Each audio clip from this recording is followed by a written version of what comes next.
সকল মানুষই তো বেশি আশায় বাঁচে। আমরা মনে করেছিলাম আইসিইউতে থাকুক, সিসিইউতে থাকুক, আমরা একটা আশা নিয়ে আছি, আসবে, আমাদের মাঝে আছে, আমাদের দেশের রাষ্ট্রপতি হবে, আমাদের যদি আমরা ক্ষমতায় আসি আমাদের উপদেষ্টা হবে, আমাদের প্রধান উপদেষ্টা হবে, পরামর্শ দেবে। আমার নেত্রী এই যদি কোনো রাষ্ট্রকে বলে যে আমার দেশ থেকে 10 লক্ষ লোক নাও তুমি, আমার নেত্রীর কথা শুনবে, আমার নেত্রীর দাবি কেউ ফেলে দিবে না, এরকম আশা ভরসা ছিল যে আমাদের পাশে থাকলে আমাদের রাষ্ট্রকে অনেক উপরে নিয়ে যেতে পারবে। কিন্তু আজকে সেই আশাটা শেষ হয়ে গেছে। আমি মনে করি যে এইটা সামাল দেওয়া বা এইটাকে ব্যাকআপ দেওয়া বা করা এটা মনে খুব কঠিন ব্যাপার। তবে আমি আপনার মাধ্যমে দেশবাসীকে বলতে চাই, আপনারা তো বলেছেন যে আমার নেত্রী বিএনপির সম্পদ না, আমার নেত্রী হচ্ছে বাংলাদেশের সম্পদ, আমার নেত্রী আপনাদের সকলের অভিভাবক, সকলের কাছে প্রতীক।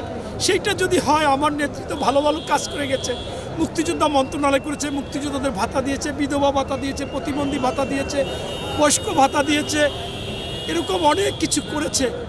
আপনার মেয়েদের শিক্ষার জন্য উপবৃত্তি দিয়েছেন। আপনারা যেহেতু তিনি যদি অভিভাবক হয়, তার মার্কা হচ্ছে ধানের শীষ, আপনারা ধানের শীষকে ভোট দিবেন। তার অসমাপ্ত কাজ, তার সুযোগ্য সন্তান তারেক রহমান করবে। তারেক রহমানের মধ্যে হিংসা নাই। তারেক রহমান তো বলে দিল্লি নয়, পিন্ডি নয় অন্য কোনো দেশ, সবার আগে বাংলাদেশ। তিনি বলেন যে এই বাংলাদেশকে আমি সিঙ্গাপুর, মালয়েশিয়া, কানাডা বানাতে চাই না, আমি বাংলাদেশকে এমন বানাতে চাই বিশ্বের অনেকে বলবে আমরা বাংলাদেশ হতে চাই। বিশ্বে কখনো কোনো মানুষের রিপ্লেসমেন্ট হয় না। তার মধ্যে এই বাংলাদেশে কিছু ব্যক্তি যারা অতুলনীয়, অদ্বিতীয়, তার মধ্যে হচ্ছে হোসেন মোহাম্মদ সোহরাওয়ার্দী, একে ফজলুল হক, আব্দুল হামিদ খান ভাসানী, আতাউল গনি ওসমানী, শেখ মুজিবুর রহমান, জিয়াউর রহমান। তাদেরই কাতারে আজকে বেগম খালেদা জিয়া। তাই বেগম খালেদা জিয়া চলে গেছেন।